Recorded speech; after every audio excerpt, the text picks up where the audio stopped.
You all can listen to my the cat petting. Hello, everybody. Hello!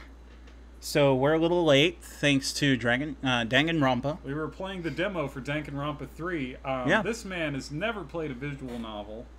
I don't know what your experience is with adventure games in general. Probably not a whole lot, to be honest. Man, there are games I could introduce to you. But Danganronpa is a good, kind of a good weird little start. Yeah, that because was... it's gamey and it's got some weirdness to it. That's And fun. it's court casey, and I like Yeah. court cases, so... It's like that was fun, except in most court cases, the person who's found guilty doesn't get murdered. Like, right then and there. Well, you know, it's more fun with violence. I see. That's what video games have taught me. Video games. Yeah. They're supposed to be horribly violent. Speaking of video games, this is a video game podcast. It is. What's a video game? It's a thing. It's an interactive thing. So before we get too far into it, we've been on a little bit of a vacation. Vacation's I don't know over. if I'd use the word vacation. It's more like life got in the way, and we had to do some things, Yes. and we've done them. Yes. They're out of the way. We have been working on things, trying to... Secret plans for the future. That's right. A new gaming convention from Reset Press. Because we made it, baby. This guy's lying. Send your bags. Come on over. The convention starts in 3 weeks. I'll rent out a hotel room. We'll all just go in there. No. Not even. It seems like a good convention idea. So for everybody listening to the edited version, or if you're here live, this is the reset button for August 29th. And that is significant because while you're listening to this on August 29th, I have turned 34 years old. You man. What has happened? I don't know. The years just go on. I mean, I'm a child by comparison, so I don't know what I'm talking about. 26. It's alright, don't worry about it. When I'm 40, I'm still going to I'm be not talking even about video 26, games. I lied to you. I'm 25. I'm 26 in September. But it's close enough. I feel like I can just go ahead and add in the number. You lied to the people. I just corrected it. We're even now. It's because it was a lie at first, and somebody was going to call you out. I better get closer to the microphone so I'm easier to hear. Yeah, you There we probably go. should do that. I'll That'll even work. get it closer to you. Matter of fact, I would like to shake your hand for a moment, Eric. Sure. Yeah. So he's over live, and now you can see the glasses that Eric has. So, yeah, that's Eric.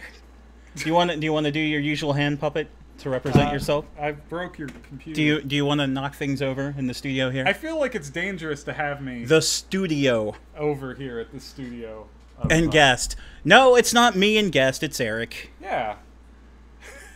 What a So- good start to this episode. Yeah, You can tell we've been prepared and ready for internet content streaming all over the internet. Yeah, that's what we've been working on. All the internet content ever. So, hello, Mr. Cattlewolf. Hey, buddy. So, how's it going? I don't. Oh, you're asking him. Never mind. I'm asking everyone. I assume everything's going well for him. You've got snazzy glasses and refuse to get on camera. Yeah, that's a typical episode of the show. That's very true. You know, that's but very that's very how true. we do things here. Well, that's know. true. But anyway, you've never experienced many adventure games. You were No. saying. Okay, so what has made you avoid that genre? I'm curious about it.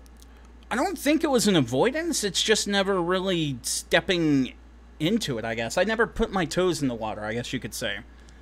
I think it's interesting because we were talking a couple days ago about the walking simulator. Mhm. Now, I'm a defender. I defend most game genres for existing. I think there's interesting things that can happen with a lot of them. There's a negative rap against the walking simulator, but I think there are a couple games that are phenomenal, that are 2-hour experiences, walking simulators that I wouldn't trade for. And I usually recommend is play that one, and that'll be the switch. So, like, now that we're here, I kind of want to change you and morph you. Like, Clay? I think there's something fun about someone not having experienced the genre. because that means there's all these places that you haven't had that you could go. For example, like Monkey Island is one of my favorite series ever. Yeah, So I've heard of that multiple times, yet I've never really idea- touched it. The idea that someone hasn't played Monkey Island, doesn't know how funny that game is. I wanna unvirginize you from these things. Well, From the video game things before you all get angry or right. turn it into something else. I don't care. I mean, I'm turning 34 tomorrow. You can't touch me anymore, people. The 34-year-old virgin of adventure games. Yeah, that's... Well, not anymore, because that's officially, if you want to consider what just happened there, a bit of an adventure game. Half adventure game, half visual novel. Because You gotta that was... taste them both. That was interesting. I really enjoyed the demo for that. I cannot believe the way it ended.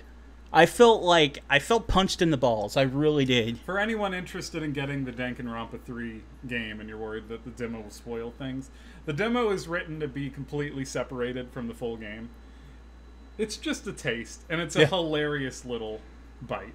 Oh, Just so you I know loved what it. is. I loved it, but when you get to the ending, I'm not even going to talk about it. Just get to the ending of that demo. Yeah. Get to the ending of that demo and just be utterly amazed. Now, I'll let you know, the normal game, or at least 1 and 2, don't do that.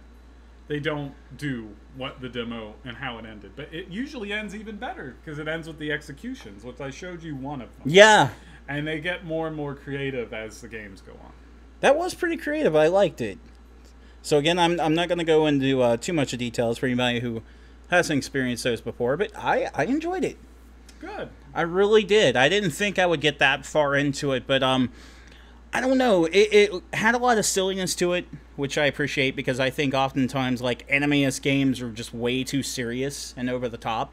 This one was over the top in a very funny sense, so I liked it. I'm fascinated what games you've played that are anime-ist and super serious. No, I'm not talking games. I'm talking about just anime in general. Really? Because anime seems like the most bullshit thing. I mean, like, look, I love anime to death, but, like, it seems like the exact opposite. So I'm, like, fascinated how we're here. Like, this isn't technically a video game conversation, but it leans in there. I'm curious, like, what is it that you're looking at that makes you think that? Like, even from the game's perspective, because I think most anime stuff is generally wackier. Well, yeah, there is some wackiness to it. I would say there's wackiness just about any anime you watch, but usually it's like over-the-top craziness. Mm-hmm. Which is like, with this one, they kind of parodied all that. Like, you watching, a season of Dragon Ball Z, and you're going to be exhausted with that. Versus this, it was funny. Yeah. It was over the top, but it was in a funny sense, and I really like that. Also, the anime case closed. Yeah. I really like that because it's more down to earth. I mean, there is one aspect that you really have to, like, just overlook it because a dude turns into a kid, whatever. But I like the case solving aspect of it. Man, this and Phoenix Wright are totally like the two things you gotta get into. Yeah. Because Phoenix Wright sounds like it was the game made for you, which again just shocks me that you never touch, because it's exactly what you're talking about. To be fair, I didn't get into like handheld systems until like 2010. Yeah, but it's available digitally. Yeah, You well, can get the whole original trilogy on 3DS for like $10. I can't help it. I'm late to the party. Yeah, but that's the fun thing, because now that you're late, you get to experience these things like now, like Yeah. fresh. And that's exciting. I get to feel like I lived through your experiences, which is why I'm like always excited to do that. Yeah. Because it's like the first time experience something, just hearing it and getting that excitement. From That really is a really good idea. Kind of feeding off that.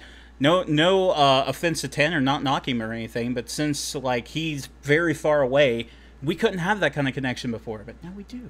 Yeah, It's a good connection. it's fun. Yeah. It's a fun connection. I mean, like, it wasn't until that long ago that I really got into RTS. So when I did that, I finally explored a ton of RTS games, and I was late to that party, but for the better, because then I get to experience how good, like, oh man, Warcraft 3 is phenomenal. I get it. And, like, I could learn that later, and that's exciting. There's always something that you got to go back to and find out. Which is why every summer I explore old or niche games. So if I have my way with you, the two things I'm gonna drag in, it wasn't gonna be Danganronpa, but now that it is, If you have your way with me, continue. if I have my way with you, the Yakuza series, Okay. fuel that down you, because that got me more excited than anything in the world right now. And Danken, just because you're getting into Danganronpa, which Yes. shocks me. Yes. I didn't expect this response. I'm happy about it. I didn't expect it. If I had like the first game like in my possession, that would be what I play all night as soon as you're gone. You're making me want to give you a little Christmas gift. All fucking night is what I would do. Your birthday's coming up, right? Tomorrow is what I hear. Would you sell for a PC copy? I would settle for any gift because Hey, gifts are nice. I like right. gifts. Happy birthday, buddy. Thank you. I might do so. Sidebar conversation, since you mentioned RTSs, and that's interesting because I never painted you as an RTS guy. Like, how far did you get into that? What I do, and this is a conversation about genre, I suppose, but generally with any game, when I'm exploring something, I think about the reaching implications of it. So for me, it was a matter of, like, I had that MMO kick. Mm-hmm. I played 14. 14 will always be my child. I don't think your kick has ended, but yeah, I get what you're saying. Well, I'm not playing 14 religiously, but I Okay. I dabbled in other stuff. I Okay. wanted an idea of what the genre was. Yeah, you were there for a while. So I played a little bit of WoW. I played a little bit of everything I could. Mhm. And now I have understanding of the genre, but I Sure. I got it later on. RTS was like that. There was I think it was StarCraft 2. I got far enough into StarCraft 2. I said, okay, I know I like this, so let's learn the roots of this. So I went as far as you could back. I played Dune 2. And I tried to understand Dune 2, and that's not fun. It is dated, but I could see the initial spark of it. And I played enough. I finished StarCraft 1, and I finished Warcraft 3. Warcraft 2 I appreciate, way too fucking hard for me. I'm not good enough for that. That's not a thing. And then Command Not to and mention Warcraft 2 and 3 are completely different animals. they are, but I definitely lean towards 3, but for casualization reasons. Yeah, fair enough. And then Command and Conquer is also a great series that I've learned. And CNC is very good. I've learned to appreciate it, and that's what I like to do. I like to learn as much as I can. Have you ever played Age of Empires 2? I haven't. See, now that's really good I'll add it because to the list. here's the reason why you should consider that if you're going to be on the RTS kick and you want to try more RTS games. Because if you're playing it with multiple people, it actually has a trade system in there where you can trade with other people while you're playing. So you can make an actual alliance with someone. Mm-hmm. And it's not just we agree not to attack each other. It goes further. You can actually set up trade routes with each other and actually set up a real alliance versus someone else. That sounds fun. That is unique when My it comes to worry RTS is games. There are some games I have a wall where I cannot penetrate it. And one of those games was the Total War series. I have tried so hard to get into Total War, and my brain will never wrap around how to play that game. Shogun 2 is a game that I own, and I want desperately to love it, and I can't. I can't figure it out. I've put so much time into it, and it never clicks. And it's the most frustrating thing. It's one of the very few games that I couldn't get over the wall. Another one of those games was the original XCOM, not the reboot, not the one that everyone's talking about now, Right. the one from the 90s. Cannot, that and Syndicate. I really wish I could grasp it, but for some reason mentally I can't do that. See, I haven't gotten into that one.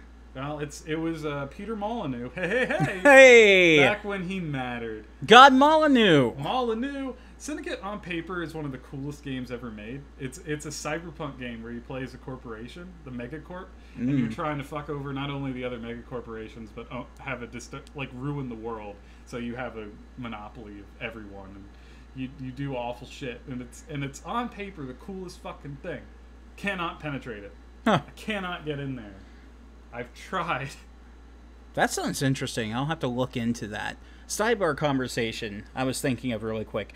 What do you think of the new StarCraft remastered? It's a skin. I mean, I want to play it, but I'm not going to spend money on a skin. It's a nice HD skin on an existing game Yeah. that I own. And remasters are great because I feel like it's bringing back the old game with modern, just a little bit of modernization, but the core of it's there. But I don't feel the need to play it. I've played StarCraft. It'll be a while before I need it. Yeah, for anybody who hasn't played StarCraft, I could see why it would be a big thing, because StarCraft and StarCraft 2 are two totally different animals, just like War 2 and War 3. Mm-hmm. So they're like way different if you want to get into that. But overall, if you played StarCraft and you know what's going on, especially if you played Brood War, because, like, who doesn't? But, yeah, for $20, I'm just not sure about that. StarCraft 1 was always on sale for $20. Yeah. So I see it as a replacement for that. And I don't see I would absolutely get it if I had not just played it. StarCraft 1 has the best writing of any RTS I think I played. Yeah, I could agree with that. Really, really solid. And I love StarCraft 2 as a game, but man, I did not like the writing in the same way. Because StarCraft 1 is this really quiet, intelligent beast. It ends with a suicide. It's really... 2 is so fucking Hollywood. It is so, like, greater things, meaning destiny, and I'm just like, okay. Yeah. We're going full science fiction. StarCraft 1 kind of told, multiple stories, but the main focus was Sarah Kerrigan, and then, like, in StarCraft 2, it was like, we're going to tell the big Hollywood blockbuster, and Kerrigan's going to drive this thing. Kerrigan is so iconic that I think it was her undoing. Yeah. Like, she's so famous that they just want to throw her everywhere. Well, yeah. And then you're like, that kind of loses the punch. Yeah, if you go to BlizzCon, there's, like, a huge, like, 15-foot Queen of Blade statue that you can be around. Yeah. Yeah, Kerrigan is big stuff when it comes to that series. Blizzard, that's Blizzard for you. I love them, but they whore out their shit too much, and then they kind of devalue it over time. It's called Heroes of the Storm. Heroes of the Storm. Diablo 3 was that. Like Kain. Remember when Deckard Cain was just a little iconic thing, and then Diablo 3 was like, you gave him a CG trailer, and you gave him all these lines of dialogue, and you killed him. It was supposed to mean something. Everyone hated the story of Diablo 3 because it was too pretentious for what it was. I can agree with that. Yeah. And it was Hollywood. And two, he had some really, like, hardcore stuff there. Like, he was very important to the story, but he still took the back seat. He was like, here's the Rodrum stuff, we're taking this, and then, we'll hang out in the background. A member of the story. What he was the way for the player to understand what was going on. Right? The story wasn't even about the main character. The story was about this wandering, traveling Diablo with this guy. And that's a great, powerful plot. Diablo 3 is a story of you fighting Diablo. Yeah. You are on the journey. You are doing all this. You are the Nephilim. And the guy that shows up in the CG trailers isn't you, so he's not that important or that interesting. Yeah. And he's got to be bland so that you are more powerful. By the way, hello, person who says howdy to us. Howdy! Yeah. We are live. We're just having our conversation here. So this episode, I think it's, coming back and not having a hard topic, I think is good. Yeah. Honestly, because I think it kind of lets us go through and kind of cancel out a lot of stuff. There's not game news to talk about. No, there's always things you're trying to avoid. Yeah, I am so tired of talking about game news. Well, there's nothing going on. Right now, the real news is going on. It's horrific. So video games are fun to talk about again because we don't have to worry about a new trailer that dropped. By the way, you see that new trailer for the new Yakuza Fist of Death? Oh my god! How did I know you were going that direction? Because I'm hyped. Damn it. Yeah. All right, get hyped for something else. The one thing we were going to bring up here. So, retro style games making a comeback, because you and I were talking about, is Sonic Mania really going to be the big hit? Are people really going to care? Here's my question to you. Were they ever not... I don't feel like retro style games were ever out of fashion. I feel like they were on different platforms, and that was the thing that kind of did it. Because if you look at the handheld market, they've always been there. Right. I feel like even when I look at... Like, people tell me, oh, no, it wasn't until Super Meat Boy that the 2D indie game exists. And I'm like, really? Because if you look at like the PC market and you look at the handhelds, the game's never died. Sonic Advance may have not been the best game, but it was there. Right. Now Sonic Mania was a bigger deal because it was a great Sonic game, which is just shocking in today's world. Yeah. And Sonic 4, which was also a 2D game, was a mess. You know, so I think Mania was more exciting because of just how solid of a game it is. But I don't know if that necessarily means the retro game is back. The retro game's been around for a while. So I'm trying to understand your viewpoint, so to speak. The thing I would say is, like, it's been around, but it hasn't been in the forefront. It hasn't, like... Here's the way I would focus that for you, so you can understand what I'm trying to say. Mm-hmm. In terms of it, you're not going to go to, like, the gaming news site and people are going to be talking about whatever retro game's coming up. It might have an afterthought article, but most people are just going to be like, yeah, this is a thing, tell my friends, we're Define done. retro game to me. Well, retro style. Like... What does that mean? Like Sonic Mania, for example. Something like that. Okay, but what I'm trying to get at is something like the new 2D Metroid game, retro. This is what I'm trying to understand. I'm trying to see where that definition begins and ends. Because is it a visual palette? Is it just 2D gameplay? Like, what are we talking for retro? Probably a mixture. Like the 2D palette and that kind of gameplay. Okay, then I would argue it's been around. Like, I don't feel like the hype's any different. I remember when Double Dragon Neon came out on the PS3, and that had hype. People were playing the hell out of it. No, okay. Not the marketing that Sonic Mania got. But Sonic Mania is in a very unique bubble with that. I don't feel like other games are... But even then, I mean, look at Nintendo. They've been making 2D little classic things forever. The new Super Mario Brothers series. Well, there we go, in terms of it. See, that seems to be what's separating, like, this current boom from everything else. Because, like you said, Double Dragon Neon was around, and a lot of people I knew was playing it, a lot of people you knew were playing it, but I don't think it was this sleeper hit that we can say it was. It also wasn't the franchise right. that Sonic is. Right. It was still pretty huge. Double Dragon, if you remember, well, you probably don't remember, back from the NES days. We're gonna do that, are we? I'm not trying to pick on you, I'm just saying. That was when I was really little, so I don't know that you could remember that. But it was big. It was huge. I know. What was the sister series to Double Dragon? I can't think of the name. It was a beat-em-up, also 8-bit. Oh, Renegade. No, not that. It was, there was a series that they actually even had a cameo in. I cannot think. River City Ransom. Oh. Far better game. River City Ransom is the best 8-bit beat-em-up. Just saying. Just throwing that out there. That's the correct answer, ladies and gentlemen. And not Renegade? No. Oh, what? You don't want to play Renegade? Renegade? Look. River City Ransom. I've got Renegade right there. It's got a bathhouse scene. You get to see his butt with a towel. That is the winner. And he can go in a noodle shop and order noodles. Yeah. Man, I didn't realize how similar not to bring it back to Yakuza, but man, I just realized they're exactly the same game. Exactly. There's no difference. No, I mean, like, you can go in a noodle shop in Yakuza, there's a beat 'em up. It's the same series. Man, copyright, getting... Wow. I just had the realization how similar it was. It's just Shenmue mixed with that. That's all it is. Seriously. If you just take that and add it there, they're identical. Maybe there is some influence, I'm sure, but, like, wow, the same. Yeah. If you add in the Shenmue stuff. Okay, if you add in... I'm not saying it's an entirely one-to-one You gotta sprinkle in a replica. little bit of Shenmue. Okay, okay. Yeah.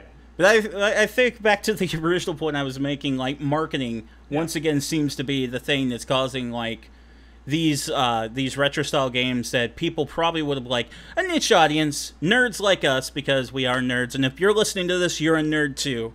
Shame on you. We don't have excuses. There are none. They're all gone. No. But I think that's the big difference between the games that, you know, people like us really enjoyed versus everybody. Because of that marketing. So it's the mainstream that you're talking about for Yeah. the resurgence. Yeah, So it's a mainstream resurgence well, versus... then my argument would be that this is a one and done. Like, yeah, the mainstream care, but it's also Sonic the Hedgehog. I feel like the marketing showed up because it's the specific series. I don't know if that means it's a trend. All I'm seeing is the one example. So you don't think that if, for example, Nintendo wanted to do like a Super Mario World 2, we'll just throw that idea out there. I don't see the difference between that and the new Super Mario Brothers series. Well, New Super Mario Brothers, what they were doing with that is more of like, it's open world, kind of. The new Super Mario Brothers? No. I'm talking about 3D World and 3D Land. You're talking about New Super Mario Brothers. I am. We're yeah. different conversation. Okay, yeah, we're totally hitting different things. I mean, New Super Mario Brothers, sure, but I'm talking about going back to like. But what would that be? The core. You say the core, but like what? Tell me what that would be different from what they're releasing. What makes it? Other than a name change, what is it that you're talking about that would be this advancement? I'm confused. Well, they are similar, but some of the things about New Super Mario Brothers versus like Mario World is the difficulty, the ability to go into like separate worlds, different paths. I mean, the thing with New Super Mario Brothers, paths in New Super Mario Brothers. Is there? I remember playing New Super on the original DS, the very first release, and if you had a mini mushroom, you could go down a different entire world and path. So there's that. The Wii U one didn't really have stuff like that, though. I can't speak to the Wii U one. Yeah, that one was it was pretty linear, cut and dry, and to the point. Well, I think that's why people really didn't like it all that much. And as for difficulty, I mean, couldn't I argue the Luigi one? Oh, that one was a masochist run because people were complaining about the difficulty. But you can't say the difficulty's a factor in this when I can. That's true. A specific example. That's true because apparently the word on that one is Nintendo got tired of people complaining about that. Me being one of the people complaining, I guess, and decided to make a game that's the equivalent of shoving nails in your feet. Yeah. Can't wait for it to come out on the Switch. I mean, I think that would be good if they decide to do something like that. But I think, in the end, they're going to just put, like, a new variant of Super Mario Maker on Switch and call it a day. You got Odyssey coming out. You're good. You got a big Mario game. I don't think you have to worry too much about the Switch having a Mario game. But you'll have your Maker eventually, but they'll have to use the touchscreen, and that's going to be the catch. It's going to be the only game that you are required to use a handheld mode from Nintendo. Okay, fair enough. How about a retro-style Legend of Zelda? Didn't we just get that? It was called Breath of the Wild? No. Because everyone keeps telling me it's like the first game realized. It's really not. It's the first one with the values of the first game. Okay. Like all the other games are linear to a degree. Like you tackle dungeons a certain way. There's clear tells in the environment, not only where you're supposed to go, but what the secrets are. But like the first game is you're just lost in a world and you don't know what to do and you can just do whatever. And it feels like my understanding is that Breath of the Wild is a continuation of that game design philosophy. If the whole point of Zelda, to quote Miyamoto, was being lost and finding a cave and going in the cave, I feel like the only Zelda that ever did that was the first one, and now Breath of the Wild. Therefore, Breath of the Wild is that classic Zelda game. It does have the formula. It does have the formula, but I'm talking about like something a little more Link to the Past, like.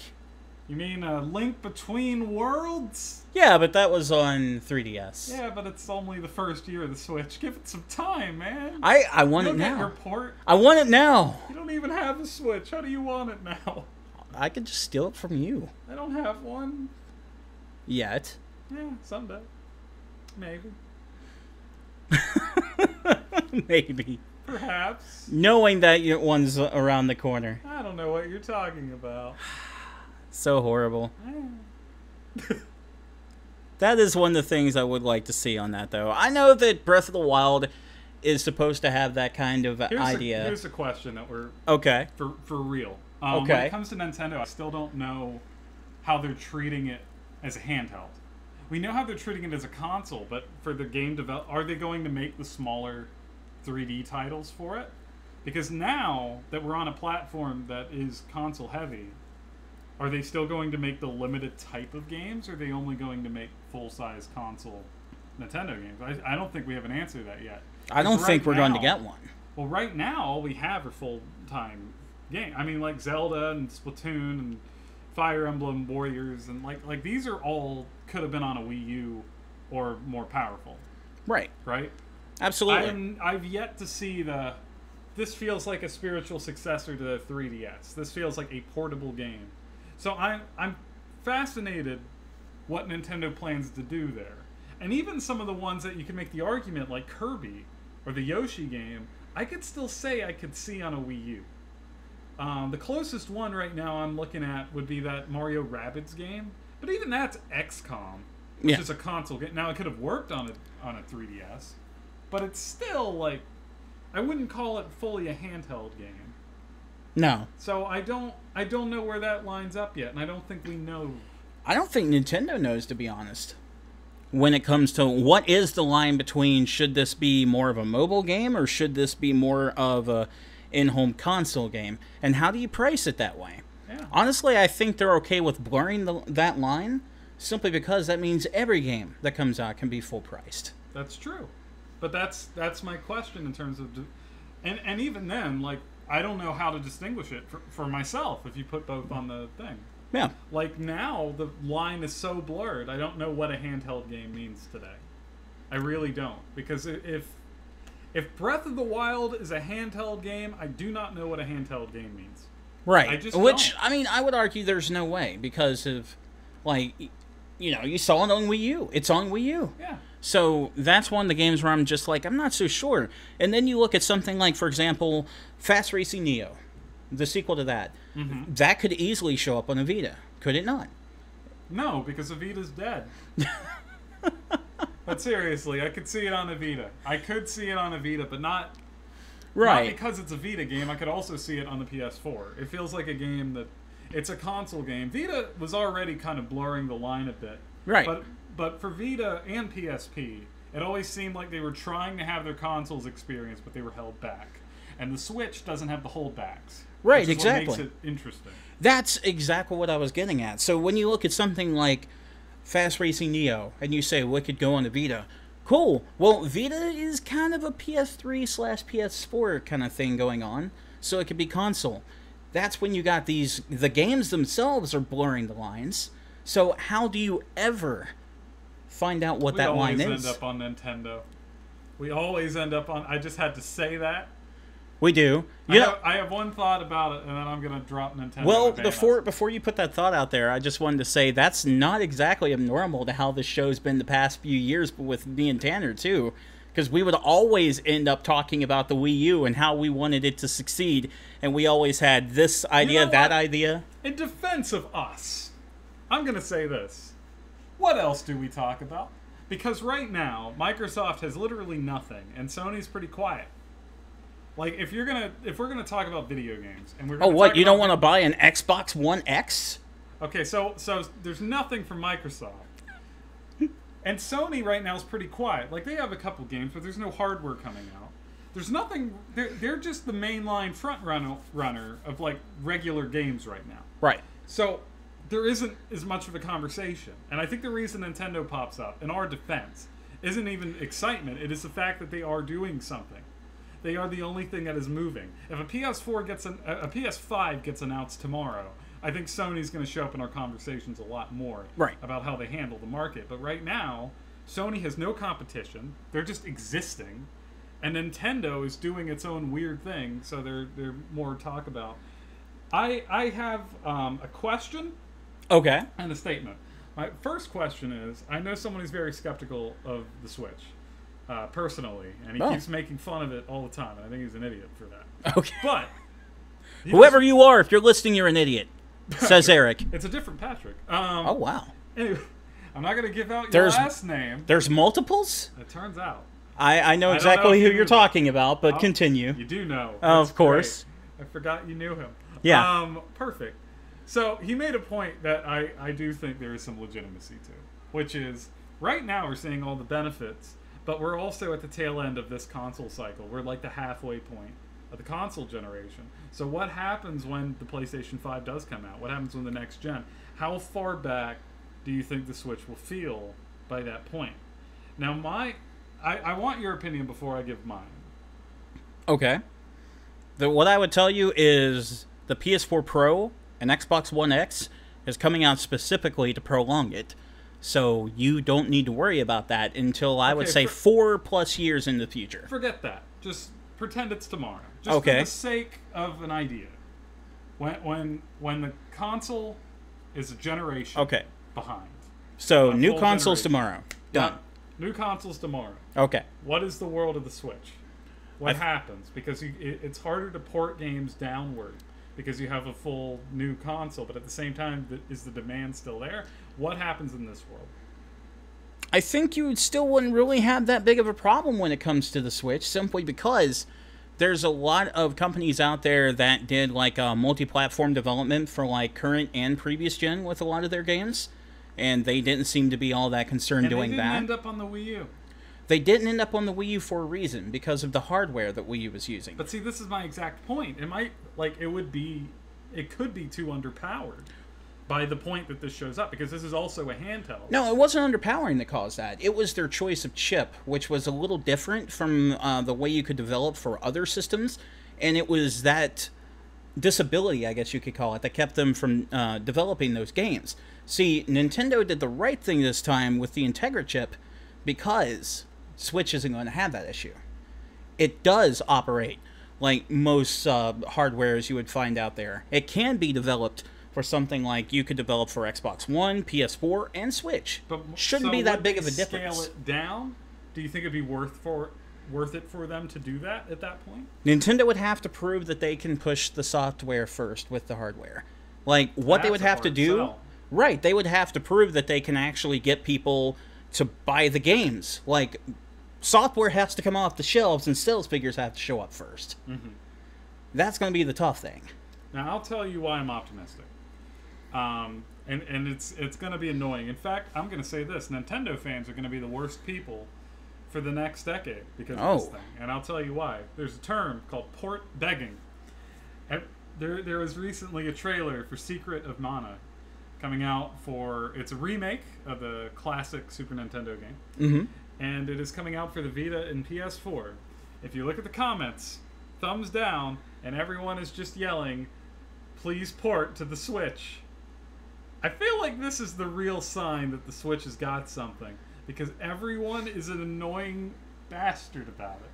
Everyone is looking for everything to just come out on the one platform. It's the new PC. Because I want it. PC was the thing that everyone would be like, hey, that's great, put it on PC. Yeah. And now it's put on PC and Switch. I really need it on my Switch. I need it there. And I have to agree. I look at the Secret of Mana thing, and I'm like, there's no reason this can run on Switch. I'm sure you have your reasons why it's not there, but I would way prefer to buy it on a Switch. And like Sonic Mania, I have it on PS4. When I have a Switch, I may have to get it again. You may just have to buy a second copy. I would. And my justification is because it's portable. Well, exactly. I think that's for a lot of people out there. Because guess what, kids? Brace yourselves. 9-to-5 professionals like video games just as much as you non-9-to-5 professionals. On the other hand, there are some games I don't think I would get on Switch. But hold on, I'm still making that point. So the 9-to-5 professionals don't have a lot of time on their hands until they get off work.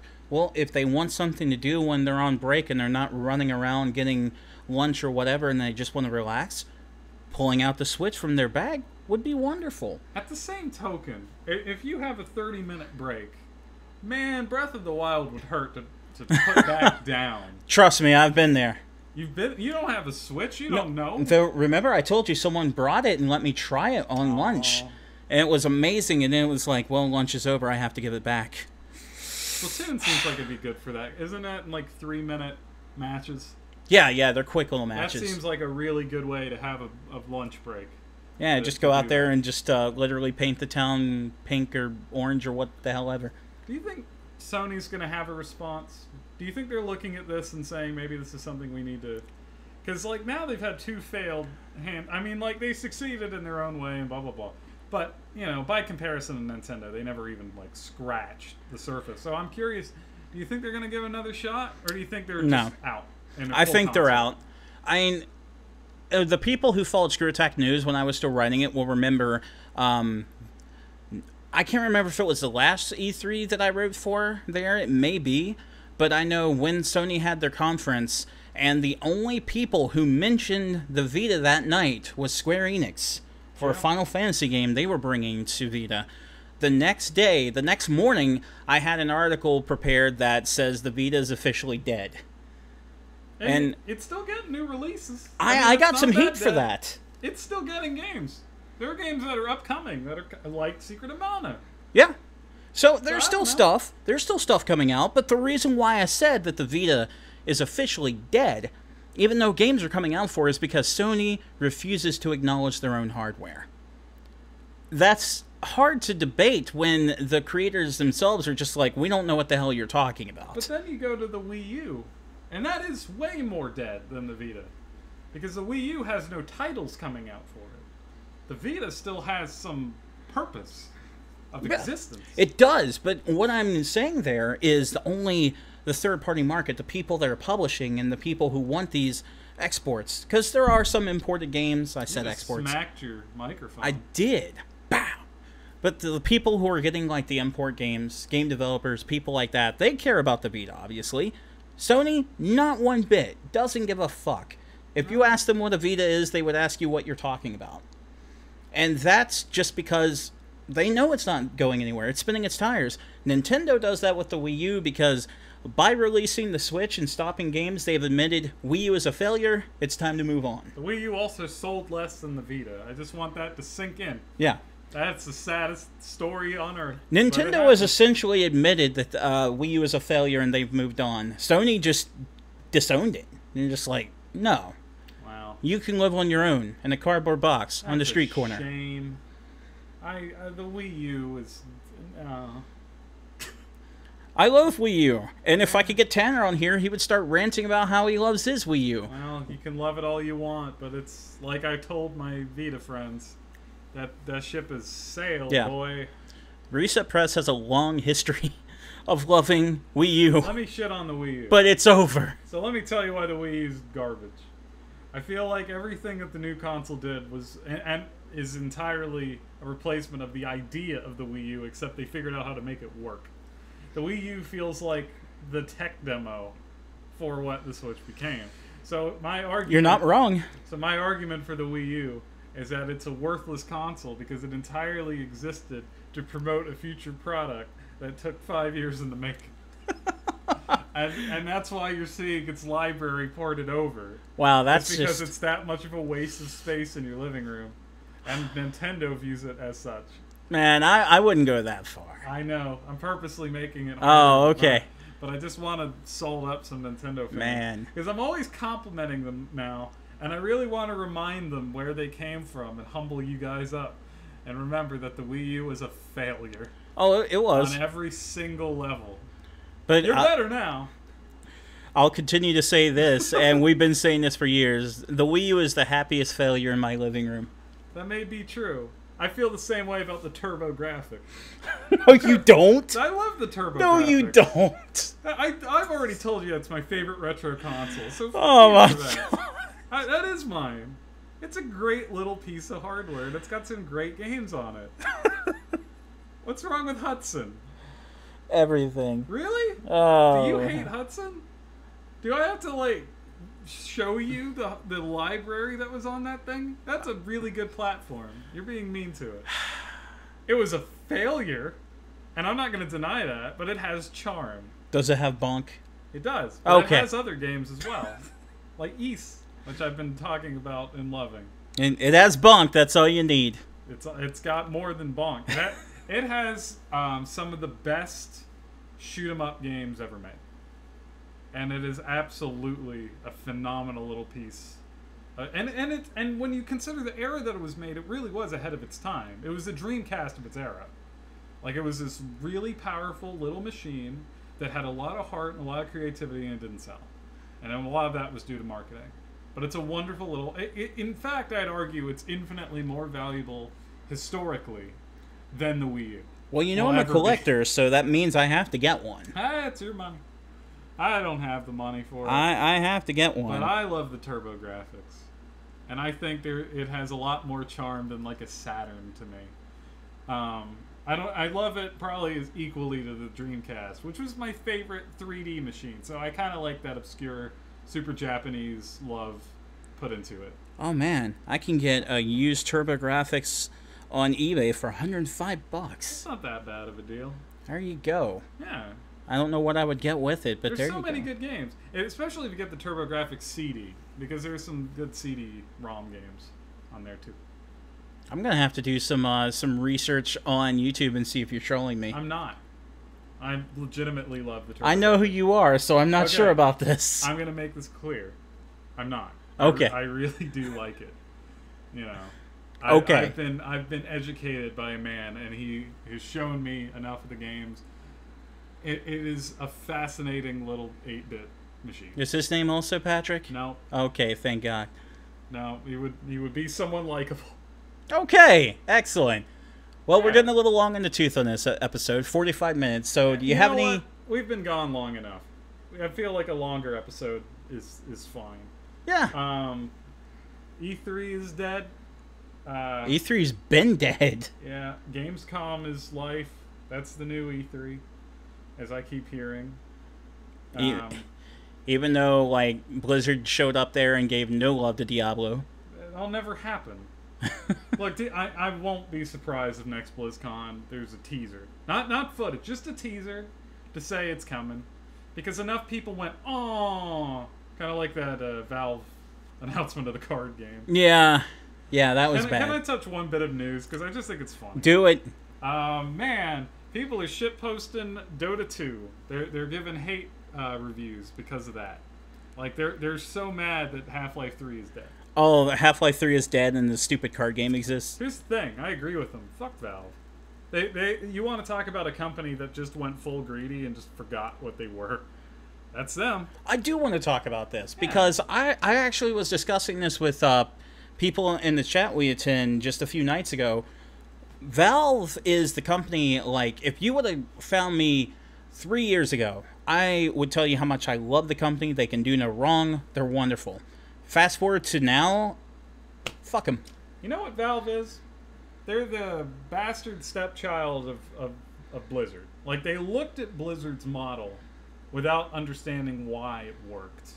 They tried to copy it, and they said, we're going to also do what you do. All of our games will have, not necessarily loot boxes, but some form of microtransaction and currency that will continue to add up over time. Because that is the thing, except for Diablo, which is part of the reason we don't have Diablo 4 yet, is because every single Blizzard game has some form of DLC and microtransaction in it. You know, but what they fail to recognize is that these are franchises that are near and dear to people's hearts, and they also do it in a respectable way. Correct. Now, Heroes in the Storm has a lot of characters that people recognize, but the loot box system is fair. You can buy your own character if you want, but it also was technically its own IP. Mm-hmm. Now, Valve looked at that and said, that's what all of our games should be. Because they are the owners of Steam. And one thing that bothers me about Steam a lot, and this doesn't get talked about, 30% of a revenue that a game makes goes to Valve. 30. That's a lot. That's the tax you pay for having it there. And that's because they have the monopoly. And I feel like if you add up all the money that's there, and you're telling me, well, I guess they don't have the money or time for fan favorite series. Fuck you. I mean, like, ignore the fact that it's not the most financial offer. When you have that much money to burn, maybe once in a while it would be a nice idea to throw a bone to the people who've been there for you from the beginning. To just give them closure. I mean, like, I'm not saying, businesses, they exist to make money. But don't you also want that brand loyalty? I feel like that's what Blizzard has that Valve will never have. Yeah. Because Blizzard listens to its... Not always. I mean, the Necromancer I'm going to make fun of forever. Yeah. But the intention is there. They really do want to do better. The recent World of Warcraft expansion didn't have to be as good as it was. But people are saying it's one of the best expansions that existed. They didn't have to do that. But they did because they gave a shit. Now look at what Valve makes. There's no maps in Dota. You have the one map. That's all that game will ever be. They just add characters because It's just one map? Well, it's a MOBA. Oh my god. MOBAs are just one map. Not Heroes of the Storm, son. Well, Heroes of the Storm's its own little weird beast, but that's typically, if you look at League of Legends, that's also one map, which is the pinnacle of the MOBA, and it's fun. Heroes of the Storm is more fun in an arcadey way, but if you're playing like a serious MOBA, I'd say that's the good one to go to. But anyway, my point is, in terms of content, one map, and they just add characters and balancing, but that's it. So there's not that much attractive that they're bringing to the table from a work ethic standpoint.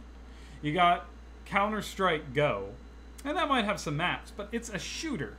It's a shooter that occasionally you add maps to, but like there was a whole fucking lottery scene around that game that was controversial. How long did it take for them to even care about it? Oh, they pretended they... There's no way they didn't know.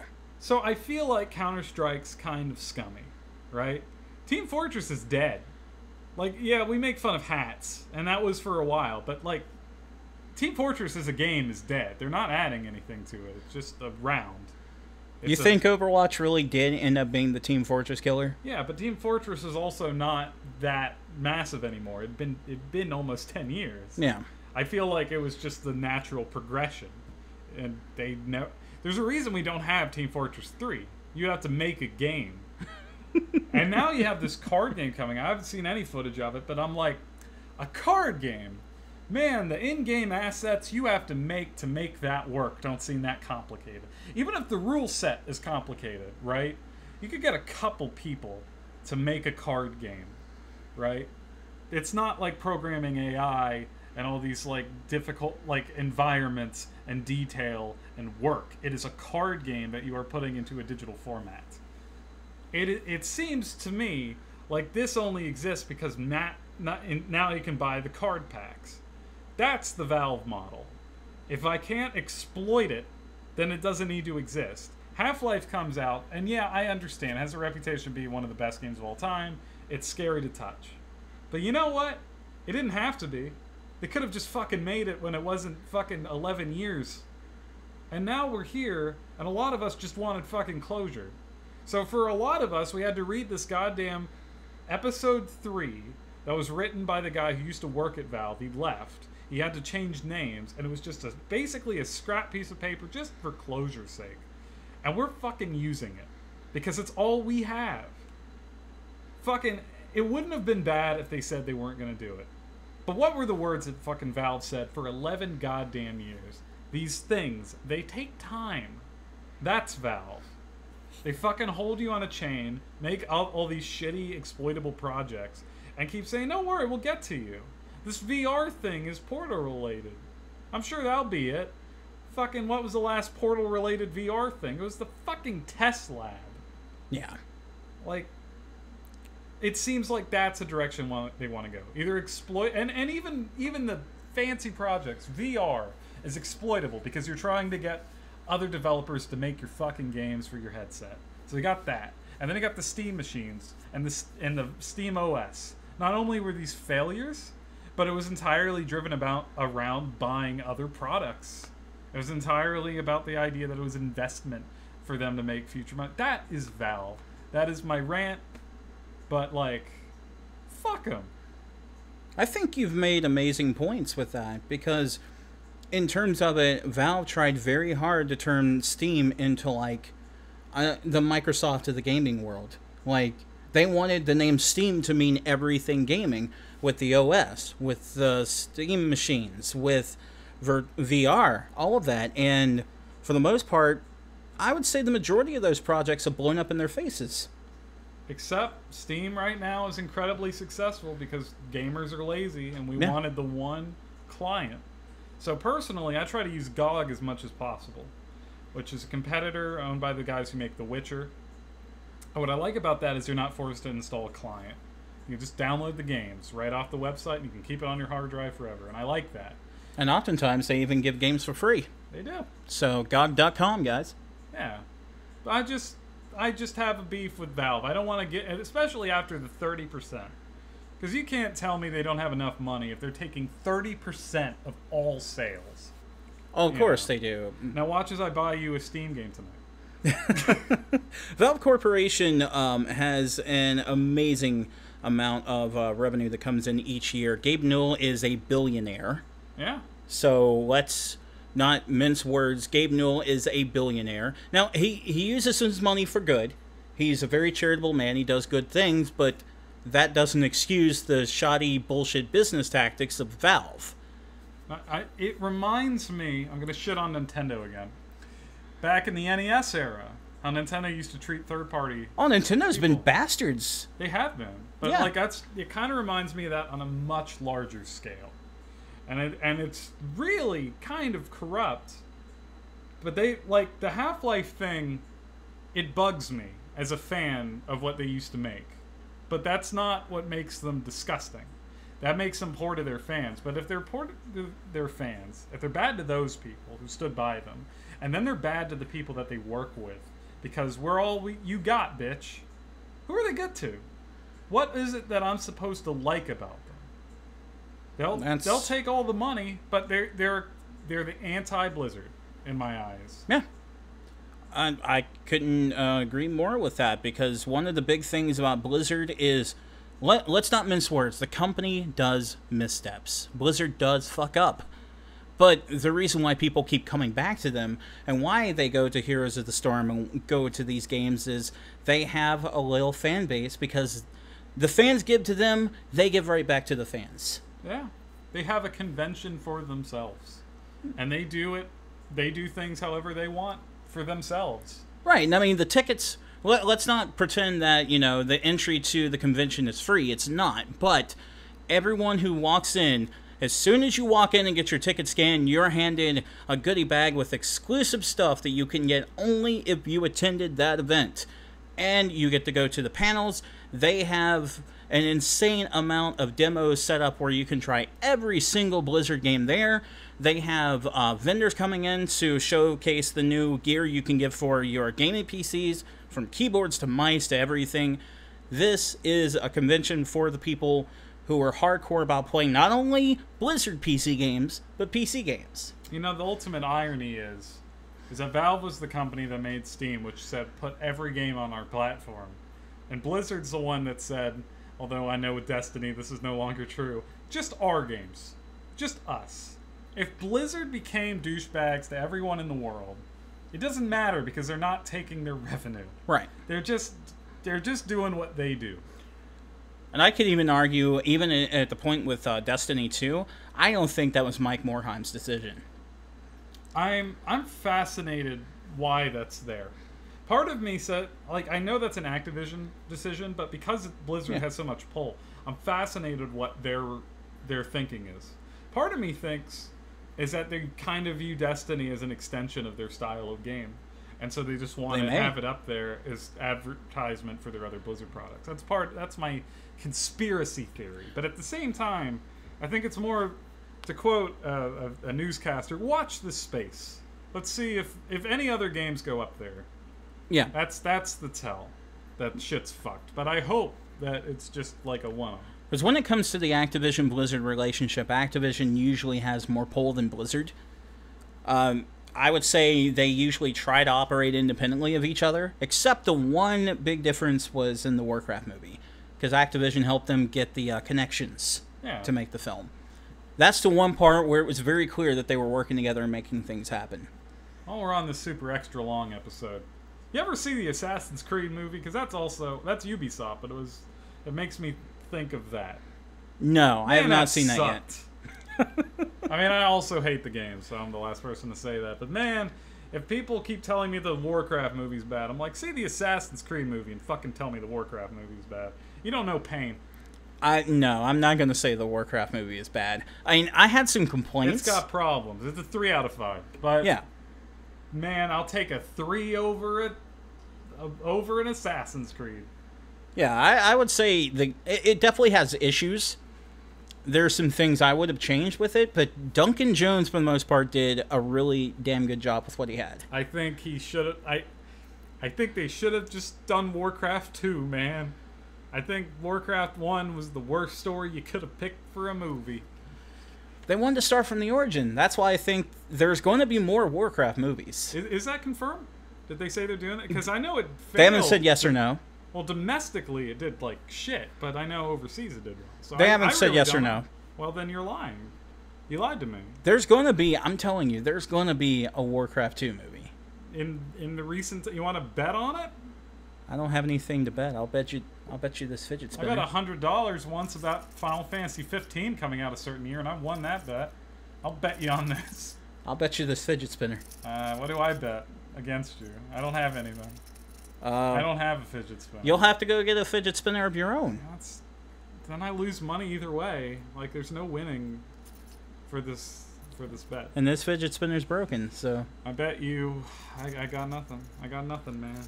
Then you can't bet. I win. There's going to be a Warcraft 2 movie. Even won't if I have to write the script and send it to them. It's not the same. They won't make it. Wow. They just won't. Wow. Why are you throwing me under the bus? I feel like they won't make a Warcraft 2 movie because domestic, even though money should talk for itself, I feel like their viewpoint is StarCraft movie would be easier. I really think they should do the StarCraft movie because I think there's just so much easier source material for that as a film. Do you think there should be a Metroid Other M movie?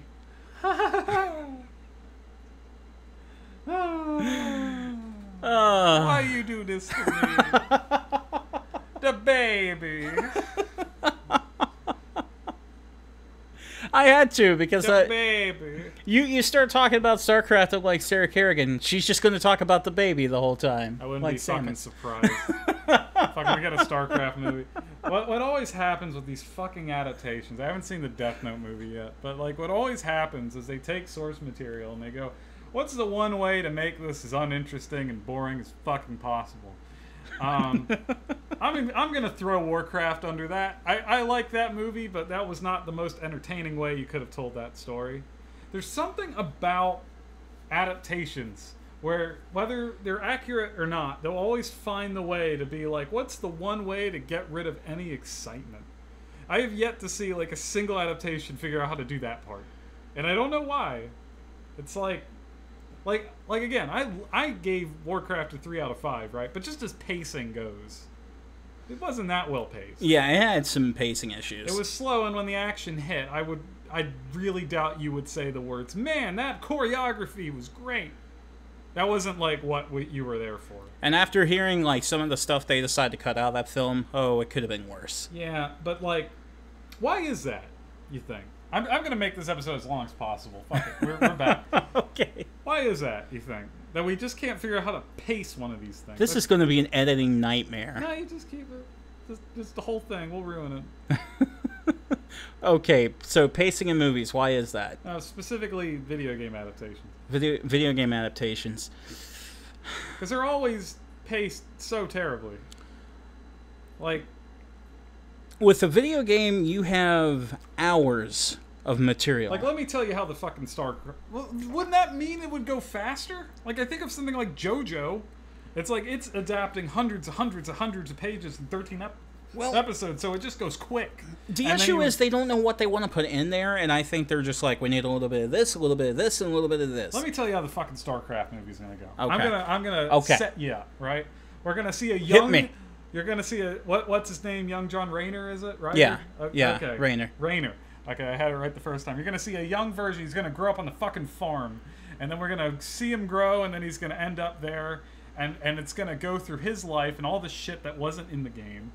Just so we can set up the events of the game, which are going to happen in the course of a half an hour. And there are only going to be 2 battles in the whole movie, because we can only have 2.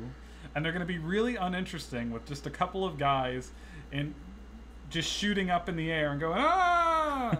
And most of the iconic moments that you remember are not in there. The first of those battles ends with Kerrigan, becoming who you know. The Queen of Blades. And then the final one will be the end of Brood War, and that's going to be the whole fucking story. Oh my god. And he's gonna rescue her at the end, and it'll be, or no, he doesn't rescue her, but it's gonna be the slowest fucking, I wish I could save you, and it'll last like 15 minutes. It'll be kind of like Batman v Superman in that regard, where it's like this one moment that just somehow takes up half your life, and that's the StarCraft movie. I think I'm sad now. I mean, if you think about it, Warcraft movie had how many fights in it? Like 2 at most? 3. 3, right? 3. Now, correct me if I'm wrong, but if you play the game, it's probably more than 3 fights in it. Yeah. Yeah. That's because that's how movie pacing, they have to figure out how to do that. But because of that, the story doesn't translate in an effective way for excitement. So they're trying to build up to these moments. But then you have so much dialogue that doesn't necessarily lead to anything because it was never supposed to be there and doesn't flesh anything out. So you're stuck with all these long in-betweens that didn't exist. Maybe that's the reason that pacing fails in these movies. It's because they're so hard trying to stick to the formula of film that they cannot adapt. And they cannot move things around. They just make shit up and, filler conversations. Yeah. That could be it. And I think sometimes they're like, we really need you to understand this character. Because when it comes down to, like, a game, the game, again, has multiple hours to flesh out this character. And they're just like, well, we need to spend 15 minutes fleshing this character out so you understand. But they'll also dumb it down. They'll do both. Of course they will. Kerrigan's going to show up in this movie. The first time you see her, it's going to be a fucking moment. It's not going to be her, like, showing up in a conversation, like in the game, just out of nowhere and be like, hey, I'm here. It's going to be like, she's going to fucking stand, the camera's going to look at her, it's going to be a 2-minute, hey, how you doing? My name's Kerrigan. Nice to meet you. It's going to be a long, stretched out moment that never happened, but they have to have that for film. Oh, it's just like with Khadgar in Warcraft, in the Warcraft movie. He's not supposed to be a funny character, and he's not supposed to have funny moments with Medivh, but you gotta have him, because you need to create some character for him. Heaven forbid we have a movie where we're supposed to take shit seriously. That's one part I really didn't like about it. It's just like, well, we gotta have the funny moments with the wizards, and I'm like, I don't fucking care. Yeah, I don't know how you balance it. Like, I don't think I'd be able to live up to the movie rules, but I would make a better movie because of it.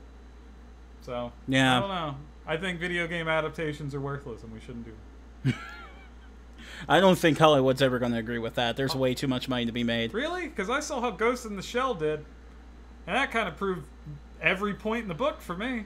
It made no money, it was incredibly offensive, and it did a terrible job at adapting the source material. No, there you go. Yeah, good job. And wasn't Scarlett Johansson in it? Yeah. So they probably, like, paid out the fucking nose for her, too? Yeah. She was playing an Asian character. Great. My favorite bit is they tried to be self-aware about that to make it okay.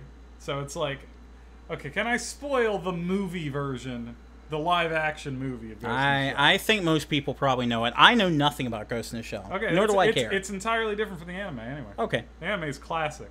So, the premise is she's a cyborg, right? Okay. Okay. Now, in the original movie, this scene doesn't happen, but it turns out she was Japanese the whole time, and they put the Japanese woman in the American body, and it's a statement about how film keeps casting white women as a film, even though they do it.